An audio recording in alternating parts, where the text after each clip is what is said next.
2017 সালের 25 আগস্ট মিয়ানমারের রাখাইনে সেনা অভিযান ও নির্যাতনের মুখে বাংলাদেশে আশ্রয় নেয় লাখো রোহিঙ্গা। দেখতে দেখতে কেটে গেছে 9 বছর। কক্সবাজারের 32টি ক্যাম্পে এখন 12 লাখের বেশি রোহিঙ্গার বসবাস। একসময় দ্রুত প্রত্যাবাসনের যে আশা তৈরি হয়েছিল তা এখন পরিণত হয়েছে দীর্ঘ অনিশ্চয়তায়। 9 বছরেও কেন ফিরতে পারছে না রোহিঙ্গারা? আব্দুল্লাহ খানের সহায়তায় শিপন হালদারের বিশেষ প্রতিবেদন। কক্সবাজারের উখিয়া ও টেকনাফের 32টি ক্যাম্পে এখন বসবাস করছে 12 লাখেরও বেশি রোহিঙ্গা। ইউএনএইচসিআরের হিসেবে 31 জুলাই পর্যন্ত নিবন্ধিত রোহিঙ্গার সংখ্যা 12,02,024 জন। এর মধ্যে 2024 সালের ডিসেম্বর থেকে চলতি বছরের জুলাই পর্যন্ত নতুন করে নিবন্ধিত হয়েছে 1,54,690 জন।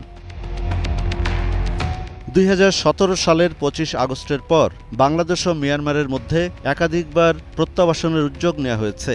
2017 সালের নভেম্বরে চুক্তি, পরের বছর যৌথ ওয়ার্কিং কমিটি, 2017 সালের নভেম্বরে চুক্তি, পরের বছর যৌথ ওয়ার্কিং গ্রুপ এবং প্রত্যাবাসনের সময়সূচিও নির্ধারণ করা হয়। পরিকল্পনা ছিল প্রতিদিন 300 জন করে সপ্তাহে 1,500 রোহিঙ্গাকে ফেরত পাঠানো হবে। কিন্তু বাস্তবে একজন রোহিঙ্গাকেও ফেরত পাঠানো সম্ভব হয়নি। 2018 ও 2019 সালে 2 দফা প্রত্যাবাসনের উদ্যোগ নেওয়া হলেও নিরাপত্তা, নাগরিকত্ব ও আস্থার সংকটে তা ব্যর্থ হয়। এরপর বদলে যায় রাখাইনের পরিস্থিতি। 2023 সাল থেকে রাখাইনের বড় অংশ এখন আরাকান আর্মির নিয়ন্ত্রণে। ফলে রোহিঙ্গাদের নিরাপদ প্রত্যাবাসনের পরিবেশ তৈরি হয়নি। এর সঙ্গে যুক্ত হয়েছে মানবিক বিপর্যয়। রোহিঙ্গারা যে ফেরত যাবে সেটা কিসের ভিত্তিতে যাবে, কার আশ্বাসে যাবে, কার উপর আস্থা রেখে রোহিঙ্গারা মিয়ানমারে ফেরত যাবে? কিন্তু এই ধরনের কোনো বিশ্বাসযোগ্য আস্থা রাখা যায় এরকম কোনো প্রতিশ্রুতি কোনো লেভেল থেকে দেওয়া হয়নি। আমরা চাই হইলে sustainable return to original homeland. কিন্তু দুঃখর হাত হইলে এখনও বিশ্বই এত বছর হইলে রিপার্টিশন গড়িয়ে গম মানুষ বর্মা মাজা ফাটা দিন না পারে। এরা এবছর হাইলি রিকোয়েস্ট করছেন পুরো দুনিয়ায় এবং বাংলাদেশের নতুন সরকার বিএনপিরে এই যত তাড়াতাড়ি পারে বাংলাদেশের তুন এখন সাস্টেনেবল রিপার্টিশন অফান, যাতে রিপার্টিশন অনার পর বর্মাত্তুন আবার বাংলাদেশের মাঝে রোহিঙ্গা নফান। 2025 সালে প্রায় 6,500 রোহিঙ্গা ঝুঁকিপূর্ণ সমুদ্রপথে পাড়ি দেওয়ার চেষ্টা চালায়। তাদের মধ্যে প্রায় 900 জন মারা গেছেন। এরই মধ্যে রোহিঙ্গাদের সংখ্যা ও পরিচয় নিয়েও মিয়ানমারের সঙ্গে বাংলাদেশের বিরোধ তীব্র হয়েছে। মিয়ানমার দাবি করছে বাংলাদেশে রোহিঙ্গার সংখ্যা নিয়ে আন্তর্জাতিক পর্যায়ে অতিরঞ্জিত তথ্য দেওয়া হচ্ছে। বাংলাদেশের দেওয়া 8,28,824 জনের তালিকার মধ্যে 31 জুলাই পর্যন্ত 4,26,545 জনকে যাচাই করেছে মিয়ানমার। ঢাকা অবশ্য মিয়ানমারের এই বক্তব্য প্রত্যাখ্যান করেছে। আমরা তো আশা করছি প্রত্যাবাসনই একমাত্র সমাধান রোহিঙ্গা ক্রাইসিসের, এবং সেটি হবে। তবে সেটি যেহেতু পুরোপুরি বাংলাদেশের হাতে নয়, সেটি নির্ভর করছে মিয়ানমারের উপর এবং মিয়ানমারের অভ্যন্তরীণ শান্তি শৃঙ্খলার উপর এবং আন্তর্জাতিক সম্প্রদায়ের চাপের উপর। তো সেটি অবশ্যই বাংলাদেশ সব পক্ষগুলোকে সাথে নিয়ে কাজ করছে। বাংলাদেশের জন্য সংকটটি এখন আর শুধু মানবিক নয়, দীর্ঘমেয়াদী শরণার্থী সংকটের সঙ্গে যুক্ত হয়েছে নিরাপত্তা, মাদক ও মানব পাচার, সীমান্ত পরিস্থিতি এবং আন্তর্জাতিক সহায়তা কমে যাওয়ার ঝুঁকি। তাই শুধু দ্বিপক্ষীয় আলোচনায় আটকে না থেকে আসিয়ান, চীন, তুরস্ক, মালয়েশিয়া ও নরওয়ের মতো দেশকে যুক্ত করে রাজনৈতিক সমাধানের পথ খুঁজছে ঢাকা। Shipon Haldar, green news, Dhaka.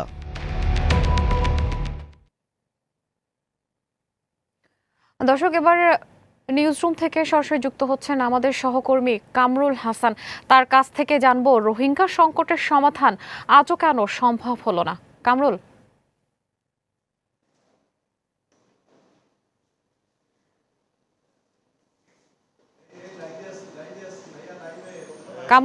আমরা একটু আপনার কাছে জানতে চাইবো আসলে এতদিনে রোহিঙ্গা সংকটের সমস্যার যে সমাধানটা কেন হলো না আসলে।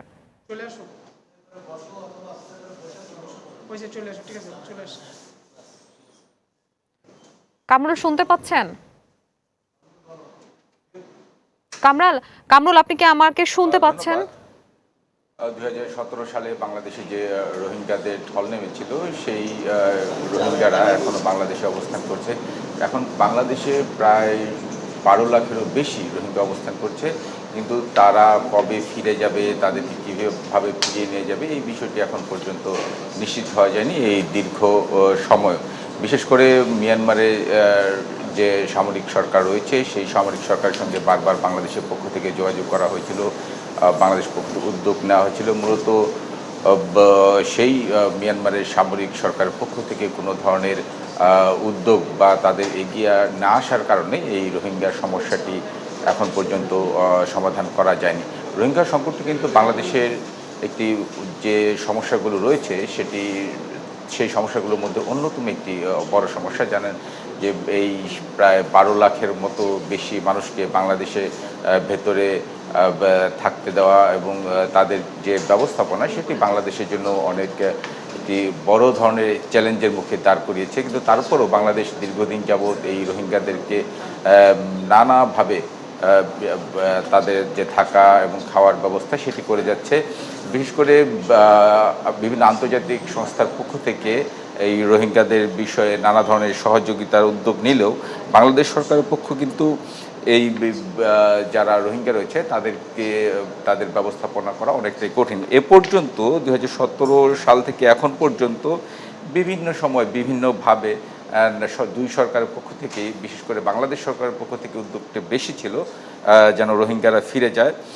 2017 সালের যে পরে একটি যৌথ ওয়ার্কিং গ্রুপ এবং প্রত্যাবাসনের বিভিন্ন সময় নির্ধারণ করা হয়। পরিকল্পনা ছিল যে প্রতিদিন প্রায় 300 জন রোহিঙ্গা করে, প্রতি সপ্তাহে 300 জন রোহিঙ্গা করে ফেরত পাঠানো হবে। কিন্তু মিয়ানমার পক্ষ থেকে সেই ধরনের কোনো উদ্যোগ না নেওয়ায় এই যে চুক্তিটি হয়েছিল তার কোনো ফলস্বরূপ, তার কোনো ফলাফল দেখা যায়নি।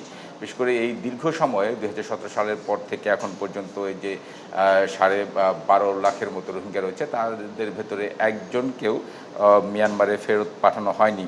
এরপরে 2018 সালে এবং 2019 সালে এই 2 বছর 2 বার রোহিঙ্গাদের ফিরিয়ে নেওয়ার জন্য বিভিন্ন রকমের উদ্যোগ নেওয়া হয়, প্রত্যাবাসনের উদ্যোগ নেওয়া হয়।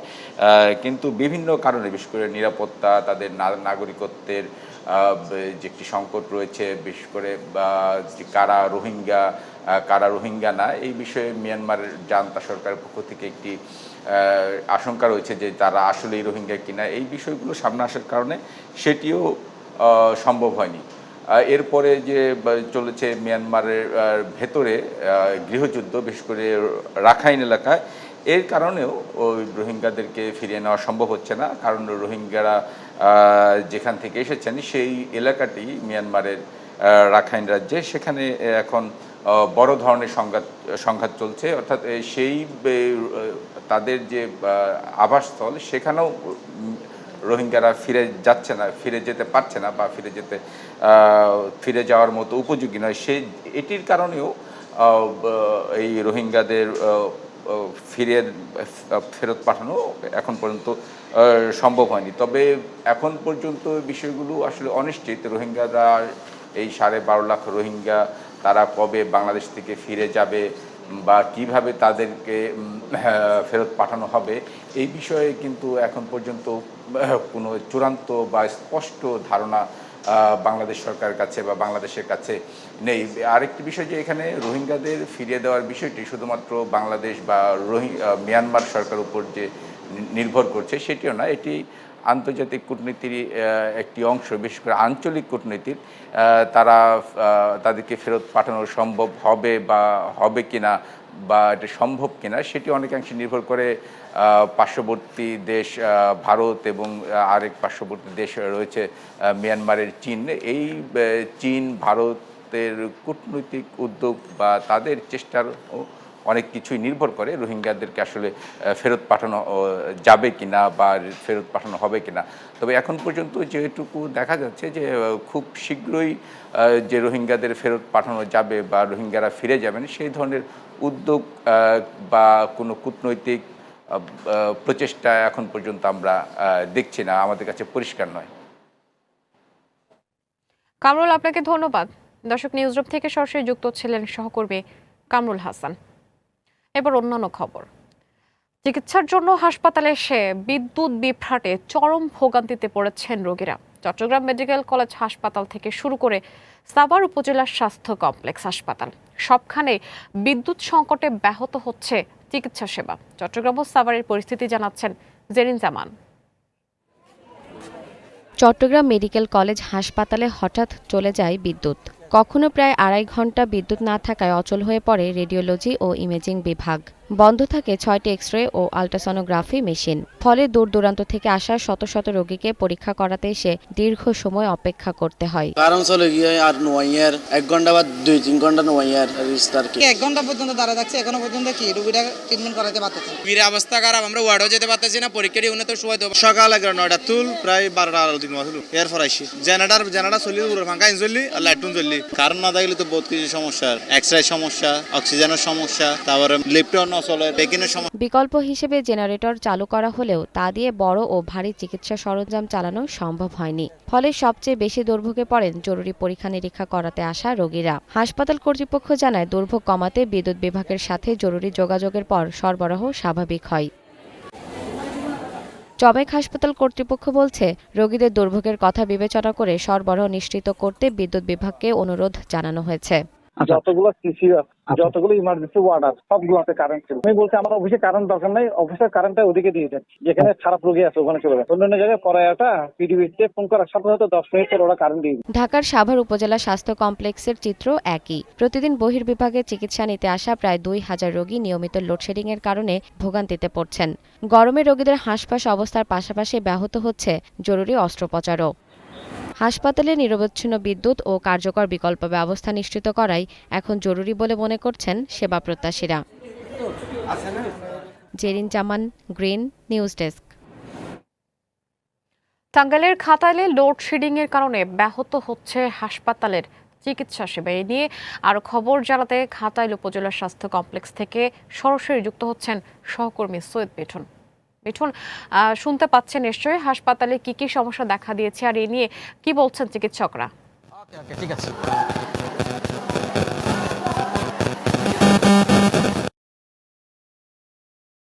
জীবন কিন্তু একদম বিপর্যয়ের মধ্যে পড়েছে। আমি যেখানে রয়েছি এটি হচ্ছে উপজেলা স্বাস্থ্য কমপ্লেক্স। এই স্বাস্থ্য কমপ্লেক্স কিন্তু রোগীরা চরম ভোগান্তির মধ্যে কিন্তু রয়েছেন। তারা কিন্তু এই তীব্র গরমে যে তারা মূলত চিকিৎসা দিতে আসছেন এবং তার ফলে কিন্তু বিদ্যুৎ না থাকাতে এক ধরনের কিন্তু আসলে ভোগান্তির শিকার কিন্তু হচ্ছেন। এই উপজেলা যিনি স্বাস্থ্য কর্মকর্তা রয়েছেন, আমি তার সাথে কথা বলেছি, তিনি বলছেন যে বিদ্যুৎ চলে গেলেও লোডশেডিং এর জন্য কিন্তু তাদের যে মূলত একটি আইপিএস দিয়ে কিন্তু মূলত 1 ঘন্টা তারা কিন্তু কাভার করতে পারে। সেই ক্ষেত্রে কিন্তু 1 ঘন্টা পর যখন আইপিএস চলে যায় তখন কিন্তু তাদের চিকিৎসা দিতে কিন্তু হিমশিম খেতে হচ্ছে ঘন্টার পর ঘন্টা। ইতিমধ্যেই কিন্তু এই যে চিকিৎসার যে যন্ত্রপাতিগুলো রয়েছে সেই যন্ত্রপাতি কিন্তু অনেকটাই অকেজ হয়ে কিন্তু আসলে পড়েছে। আমি যদি একটু দেখাতে চাই যে যারা চিকিৎসা সেবা নিতে আসছেন এবং যে দীর্ঘ লাইনে যারা রয়েছেন তারা কিন্তু এক ধরনের ভোগান্তির শিকার হচ্ছেন। এবং পাশাপাশি যদি আরেকটি বলতে চাই, এখানকার যারা বয়স্ক যারা রোগী রয়েছেন এবং যারা ছোট ছোট শিশুরা রোগী রয়েছেন তাদেরকে কিন্তু গরমে নিয়ে সিরিয়ালে তারা কিন্তু দাঁড়িয়েছেন একটু চিকিৎসা সেবা নেওয়ার জন্য। তবে ইতিমধ্যেই আমি একটু কথা বলার জন্য চেষ্টা করবো এই হাসপাতাল যিনি কর্তৃপক্ষ রয়েছে, আমরা তার সাথে একটু কথা বলতে চাই। আসলে কি ধরনের লোডশেডিং এ আপনাদের সমস্যা হচ্ছে যদি একটু বলতেন। লোডশেডিং এ হচ্ছে রোগীদেরই বেশি ভোগান্তি হচ্ছে, তারা দীর্ঘক্ষণ অপেক্ষা করতে হচ্ছে। তারা পরীক্ষা নিরীক্ষা করার জন্য আমাদের যে যন্ত্রপাতিগুলি চালানো দরকার, এক্সরে, সিটি, আল্ট্রাসোনোগ্রাফ, এগুলি আমরা অনেক অপেক্ষা করে তারা রিপোর্ট পাচ্ছে এবং রোগীরা তারা রাতের বেলা যখন চলে যাচ্ছে তখন শিশুরা বিশেষ করে ব্লাড যারা ভর্তি হচ্ছে তারাও কষ্ট করছে। এবং এছাড়া অন্যান্য যারা রোগী আছে তারাও বয়স্ক রোগীরাও সাফার করছে। আমরা আশা করছি যে এই সমস্যাটা অচিরেই এটা দূর হবে এবং আমরা সার্বজনীন সরবরাহ পাবো। এই যে ডায়রিয়ার বিষয়ে যদি বলতে, যদি গরম এবং লোডশেডিং সেই ক্ষেত্রে কি কেমন বাচ্চারা প্রায় জ্বর, ঠান্ডা, কাশি এগুলি বেড়ে যাচ্ছে। ডায়রিয়া প্রতিদিনে আমাদের কম বেশি ভর্তি হচ্ছে, 7 জন থেকে 10 জন আমাদের ভর্তি হচ্ছে। এছাড়া বাচ্চাদের মধ্যে নিউমোনিয়া এই ক্ষেত্রে আমাদের কাছে। মিঠুন, আপনাকে ধন্যবাদ। যাচ্ছি পরের খবরে।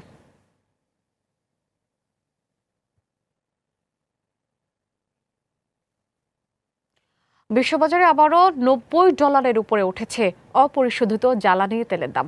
প্রতি ব্যারেল তেল বিক্রি হচ্ছে প্রায় $93। এরই মধ্যে ডিজেলের দাম ছাড়িয়েছে $100। মধ্যপ্রাচ্যের উত্তেজনা এবং হরমুজ প্রণালীতে সরবরাহ অনিশ্চয়তার সামনে আরও দাম বাড়ার আশঙ্কা করছেন বাজার বিশ্লেষকরা।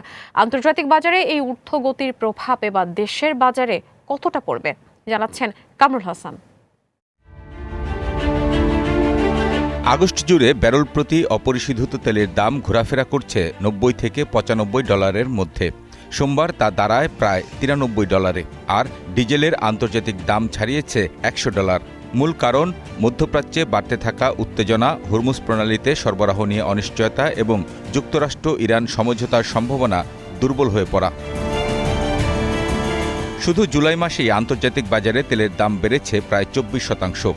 এর আগে মার্চে মধ্যপ্রাচ্যের সংঘাতের কারণে $70 আশপাশ থেকে দ্রুত বাড়তে বাড়তে মাসের শেষ দিকে দাম পৌঁছেছিল প্রায় $100। পরে এপ্রিলেই দেশে জ্বালানি তেলের দাম বড় দফায় বাড়ানো হয়।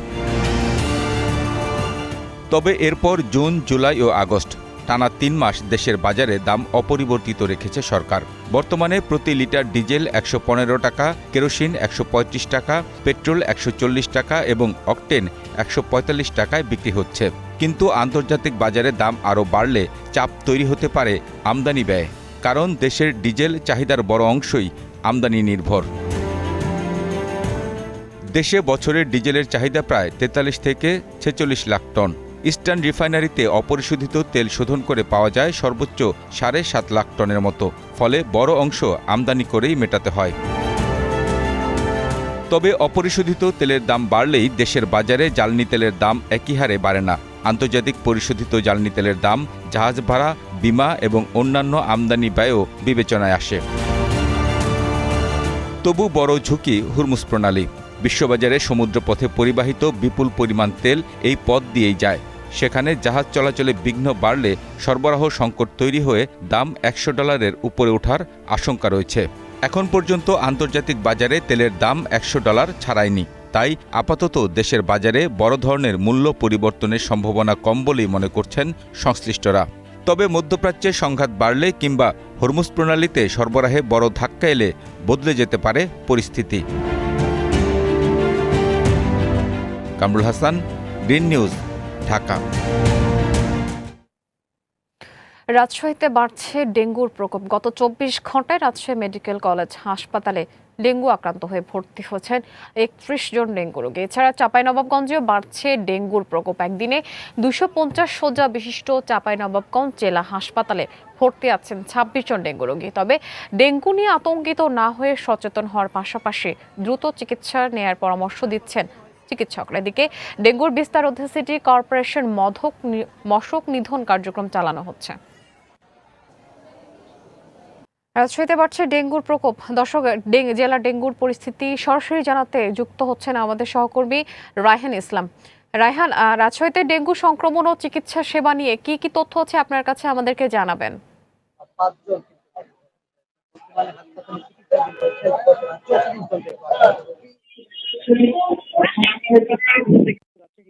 হাসপাতালে নতুন রোগী ভর্তি হচ্ছে, তবে চিকিৎসকরা বলছে যে ডেঙ্গুতে আসলে আতঙ্কিত না হয়ে কিন্তু তারা যেমনটি বলছে যে সচেতন থাকার পরামর্শ দিচ্ছে। এছাড়া এই বর্ষা মৌসুমে কিন্তু ডেঙ্গুর যে প্রকোপ সেটি কিন্তু আসলে শুধু রাজশাহীতেই নয়, রাজশাহী বিভাগের আশেপাশের যে জেলাগুলো রয়েছে সেই জেলাগুলোতেও কিন্তু আসলে ব্যাপক পরিমাণে বৃদ্ধি পাচ্ছে। আর আরেকটি বিষয় যেটি বলছে যে স্বাস্থ্য বিভাগ যেটি বলছে যে এখন পর্যন্ত রাজশাহী নগরের যে এডিস মশার যে প্রজনন সেটি কিন্তু আসলে বৃদ্ধি পেয়েছে। স্বাস্থ্য বিভাগের সর্বশেষ তথ্য অনুযায়ী যে তথ্যগুলো রয়েছে সেটা হচ্ছে রাজশাহী মহানগরী এলাকার অনেক যেসব বাসা বাড়ি রয়েছে সেই বাসা বাড়িতে ডেঙ্গুর বাহক যেটি রয়েছে এডিস মশার লার্ভা পাওয়া গেছে। বারবার সতর্ক করার পরেও কিন্তু সচেতন না হওয়ায় কিন্তু ডেঙ্গুতে আক্রান্ত হচ্ছে লোকজন। সম্প্রতি স্বাস্থ্য অধিদপ্তরের সর্বশেষ প্রাক বর্ষাকৃত তথ্যের জরিপে প্রকাশিত ফলাফলে দেখা যায় যে যেটি হচ্ছে বিশ্ব স্বাস্থ্য সংস্থার ডেঙ্গু বিস্তারে যে উচ্চ ঝুঁকির নির্ধারণ যে সীমা রয়েছে সেই সীমা থেকে অনেক বেশি ঝুঁকিতে অবস্থান করছে রাজশাহী নগরী। চলতি বর্ষায় কিন্তু রাজশাহীর যে ডেঙ্গুর প্রাদুর্ভাব উদ্বেগজনকভাবে কিন্তু আসলে পৌঁছাতে পারে বলেও কিন্তু আশঙ্কা করছে। তবে এর যাতে ডেঙ্গুর প্রকোপ যাতে কোনোভাবেই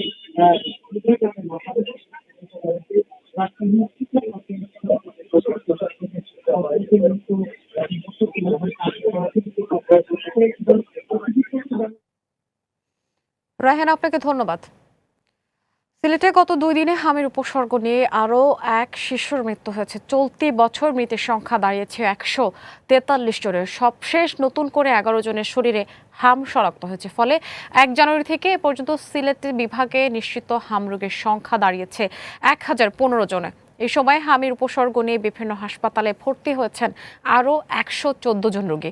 তাদের মধ্যে শহীদ শামসুদ্দিন আহমেদ হাসপাতালে 45 জন, Sylhet MG Osmani medical college হাসপাতালে 42 জন, নর্থ ইস্ট হাসপাতালে 1 জন, মৌলভীবাজার জেলা সদর হাসপাতালে 8 জন, সুনামগঞ্জ জেলা সদর হাসপাতালে 16 জন এবং জামালগঞ্জ উপজেলা স্বাস্থ্য কমপ্লেক্সে 2 জন ভর্তি হয়েছেন। দর্শক, যেমনটি জানাচ্ছিলাম, গ্যাস সংকটের খবর জানতে, সর্বশেষ পরিস্থিতি জানাতে আমাদের সাথে রূপগঞ্জ থেকে সরাসরি যুক্ত হচ্ছেন সহকর্মী সাইফুল ইসলাম। সাইফুল, গ্যাস সংকটের কারণে রূপগঞ্জের হাসপাতাল বা ক্লিনিকগুলোতে সেবা কার্যক্রম ব্যাহত হচ্ছে কিনা, কি বলছেন ভুক্তভোগীরা এবং সেখানকার কি তথ্য আছে আপনার কাছে আমাদেরকে জানাবেন। ধন্যবাদ রিমি আপনাকে। আপনারা জানেন রূপগঞ্জ একটি শিল্প এলাকা। এখানে প্রায় 2,500 থেকে 3,000 শিল্প কারখানা রয়েছে। আজকে অনেকদিন ধরেই কিন্তু তীব্র গ্যাস সংকট এখানে চলছে। এই তীব্র গ্যাস সংকটের কারণে কিন্তু এখানে প্রায় শিল্প কারখানার উৎপাদন অর্ধেকে নেমে এসেছে। আর শ্রমিকদেরই কিন্তু এখন যে বেতন তারা পাওয়ার কথা সেটা কিন্তু তাদের অর্ধেকে নেমে এসেছে। সব মিলিয়ে একটি হযবরল অবস্থা। যেমন মালিক পক্ষ যেমন এখন হতাশায় ভুগছেন, তেমনি হতাশায় ভুগছেন শ্রমিকরাও। কিন্তু এই গ্যাস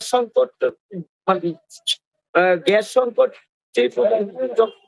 যে পর্যন্ত সমাধান না হবে সে পর্যন্ত কিন্তু তারা স্বস্তিতে থাকতে পারছে না। আপনাকে আরো জানিয়ে দিচ্ছি, আমাদের রূপগঞ্জে 4টি ফিলিং স্টেশন রয়েছে। এসব ফিলিং স্টেশনে কিন্তু 3টি বন্ধ, 1টি চালু রয়েছে। আমি এই মুহূর্তে ওই ফিলিং স্টেশনের সামনে আছি, সেটা হলো বিসমিল্লাহ ফিলিং স্টেশন। আমরা এই ফিলিং স্টেশনের যে ম্যানেজার হারুন মিয়া, তার সাথে কথা বলেছি। তিনি আমাদেরকে যেমনটা জানিয়েছেন যে 250 থেকে 300 প্রেসার নরমালি থাকার কথা, কিন্তু সেই জায়গার মধ্যে প্রেসার থাকছে মাত্র 40 থেকে 50। অর্থাৎ যেই যানবাহন 1000 টাকার গ্যাস পাওয়ার কথা, সে ওই যানবাহন পাচ্ছে মাত্র 40-50 টাকার গ্যাস। আপনাকে যদি দেখাতে চাই, দেখেন আমার পিছনেই কিন্তু যে এত কিন্তু ভিড় নেই, তার কারণ হচ্ছে অল্প সংখ্যক গ্যাস ঢুকছে, যার কারণে এখানে যানবাহনের চাপ অনেকটাই কম। তো আরেকটি বিষয় আপনাকে জানিয়ে রাখি, বিদ্যুতেরও কিন্তু ঘন ঘন লোডশেডিং এই রূপগঞ্জে ছিল, তবে সেটা কাটিয়ে অনেকটা উন্নতি হয়েছে। এখন লোডশেডিং অনেকটা কমে এসেছে। এখন এই শিল্প মালিক এবং যারা ব্যবসায়ী রয়েছে তাদের একটি কথা, গ্যাস এবং বিদ্যুৎ স্বাভাবিক না হলে সকলকে কিন্তু লোকসান ভুগতে হবে। তো এই ছিল রূপগঞ্জ থেকে আমার কাছে সর্বশেষ।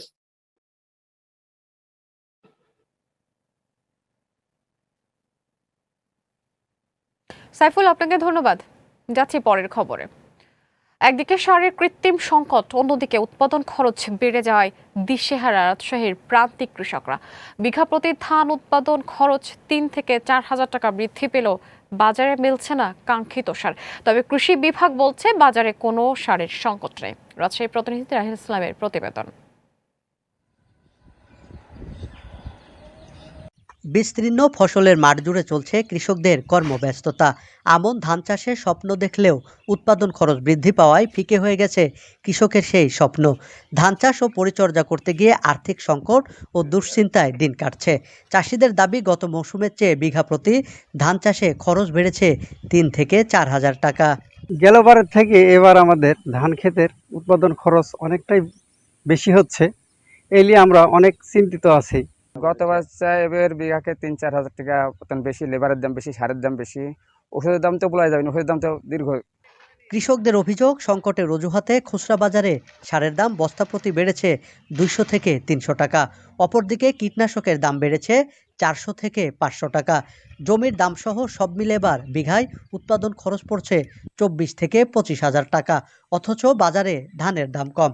এ অবস্থায় সরকারের কাছে ধানের যৌক্তিক দাম নির্ধারণ করার দাবি চাষিদের। সার ওষুধের দাম বেশি, সার এখন ধরেন পাওয়া যাচ্ছে না, ছুঁয়ে মানে আটকা ছুঁয়ে বুঝতে নাই। আমাদের ধানের খরচ বেশি, এবার যদি ধানের দাম বেশি না হয় তাহলে আমাদের লস যাবে। এবার সারের দামও বেশি, ওষুধের দামও বেশি, এবং ধানের দাম যে কিরম হবে। অন্যদিকে বাজারে কোনো সারের সংকট নেই দাবি কৃষি বিভাগের। রাজশাহী জেলাতে আমাদের সারের কোনো সংকট নাই। সারের যেটা বরাদ্দ এবং এখন পর্যন্ত যে মজুদ আছে ওটা পর্যাপ্ত মজুদ আছে। চলতি মৌসুমে জেলায় 83,600 হেক্টর জমিতে আমন ধানের লক্ষ্যমাত্রা নির্ধারণ করা হয়েছে, যা থেকে 3,14,336 মেট্রিক টন ধান উৎপাদনের আশা কৃষি বিভাগের। রায়হান ইসলাম, গ্রিন নিউজ, রাজশাহী। সেতুর অভাবে চরম দুর্ভোগ পোহাচ্ছে নরসিংদীর রায়পুরার মেঘনা চরাঞ্চলের প্রায় 30,000 মানুষ। তাদের দাবি, চাঁদপুর ও পাড়াতলী ইউনিয়নের সংযোগস্থলে সেতুটি নির্মাণ হলে বদলে যাবে চরাঞ্চলের গ্রামীণ অর্থনীতি। রায়পুরার প্রতিনিধি মেহেদী হাসান রিপনের প্রতিবেদন জানাচ্ছেন জেরিন জামান। নরসিংদীর রায়পুরা উপজেলার মেঘনা নদীবেষ্টিত দুর্গম চরাঞ্চল চাঁদপুর ও পাড়াতলী ইউনিয়ন। দুই ইউনিয়নের মাঝ দিয়ে বয়ে গেছে নদী। প্রতিদিন এই পথ দিয়ে পারাপার হন শিক্ষার্থী, কৃষক ও ব্যবসায়ী সহ হাজারো মানুষ। কিন্তু একটি সেতুর অভাবে পারাপারের একমাত্র ভরসা শুধুই নৌকা। মেঘনা নদীতে ঝুঁকি নিয়ে নৌকায় পারাপার হচ্ছেন স্কুল কলেজের শিক্ষার্থী, রোগী ও সাধারণ মানুষ। বর্ষায় দুর্ভোগ আরও বাড়ে। যোগাযোগ সংকটে কৃষকরা উৎপাদিত ধান, পাট, শাকসবজি ও রবি শস্য ন্যায্য মূল্যে বাজারজাত করতে পারছেন না। ব্রিজের জন্য বহুত বছর ধরে চেষ্টা হইতেছে, ব্রিজটা হলে আমাদের খুবই উপকার হইব। এখন বর্তমানের সবচেয়ে সেরা দাবি এই রাস্তাটি এবং ব্রিজটি কখন হবে। স্থানীয়রা বলছেন, সেতুটি নির্মাণ হলে তাদের জীবনযাত্রার গতি ফিরবে। নবীনগর থানা সহ এই দিক দিয়ে লোক আসা যাওয়া করে, দিল্লি শত লোক আসা যাওয়া করে, এই ব্রিজে খুবই প্রয়োজন।